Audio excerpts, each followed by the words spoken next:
pour répondre à la première question, depuis l'histoire, l'ennemi numéro 1 de l'Africain a toujours été l'Africain.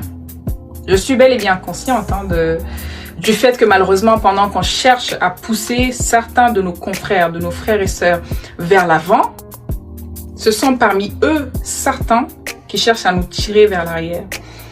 Récemment, j'ai publié une vidéo où je parlais je ne sais même plus de quoi je parlais. Je parlais au fait que les Africains doivent prendre conscience que l'école ne sert pas toujours les enfants. Par contre, l'école, pour la plupart du temps, désoriente nos enfants. Pour la preuve, c'est que moi, j'ai voulu être médecin un peu comme mon père, mais l'école ne m'a pas vraiment aidé dans ce sens quand j'étais au collège.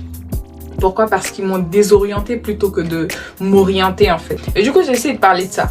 Et dans les commentaires, il y avait une personne qui me disait « D'ailleurs, ma sœur, toi qui parles, t'es certainement une envoyée de France.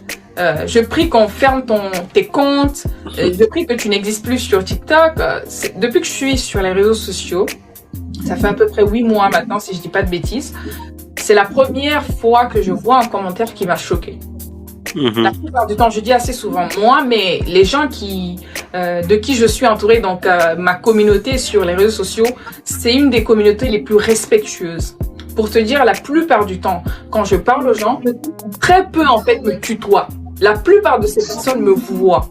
Je suis tellement entourée de communautés que parfois je rends grâce en fait de vous avoir tout simplement dans ma vie. Mais quand j'ai vu ça, j'étais plus que choquée. Je dis voilà. Chaque matin, midi, soir, je cherche des idées, je me bats en fait, je fais des vidéos, histoire d'éveiller les consciences et de pousser certaines personnes à une réalité en fait qui, malheureusement, que certaines personnes ne voient pas. Et tout ce que cette personne arrive à me souhaiter, c'est comment est-ce qu'on pourrait me faire disparaître des réseaux sociaux, fermer mes comptes. C'était plus qu'hallucinant. Et ce que j'ai à dire pour répondre à ta première question, quand on fait ce qui est bien, il ne faut pas regarder à gauche ni à droite. Il faut foncer tout droit vers l'objectif. Ce que je suis en train de faire, je ne le fais pas que pour les Africains, mais je le fais pour moi aussi. Je le fais pour mes futurs enfants, je le fais pour la future génération. Je le fais pour les enfants de mes enfants. J'aimerais être fière en fait. J'aimerais que les enfants de mes enfants puissent se dire « Ma grand-mère au moins a pu faire quelque chose pour qu'on arrive là. » Et ça sera ma fierté. Je n'aimerais pas juste sortir et mourir comme si je ne pourrais pas m'en aller si Dieu me donne la chance de vivre sans avoir contribué de façon très noble. Et c'est ce que je recommande à tous les Africains. C'est dur, ça va être très chaud. Parfois, c'est les membres de ta famille, c'est les premiers en fait à te cogner la tête avec les cailloux. Parfois, c'est les amis. Parfois, c'est les Africains pour qui tu te bats. Parfois, c'est ceux pour qui tu es prêt à parler, à dire des vérités très hautement qui peuvent même t'amener en fait en prison.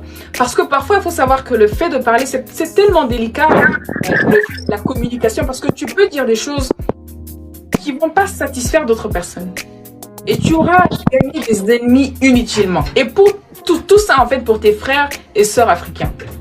Et quand c'est comme ça, nous voyons beaucoup de personnes qui encouragent et nous voyons également certaines personnes dans leur coin qui aident. Et je rends grâce, heureusement. Ces gens-là ne font même pas partie en fait des 5% de personnes que je côtoie. Donc, disons que 95% des gens qui m'entourent, c'est des gens qui me félicitent, qui m'encouragent dans ce que je... Et à cause de ces gens-là, je prends la promesse de donner toujours le meilleur de moi dans ce que je fais. Surtout, tout ce qui concerne les réseaux sociaux. Ce qui est sûr, je reste figée derrière mes opinions. Mon objectif. Et ça, c'est ça qui va compter. Et mon but, mon rêve, c'est de faire en sorte que beaucoup d'entre nous se réveillent également, faire comme moi, voire beaucoup plus que moi en fait.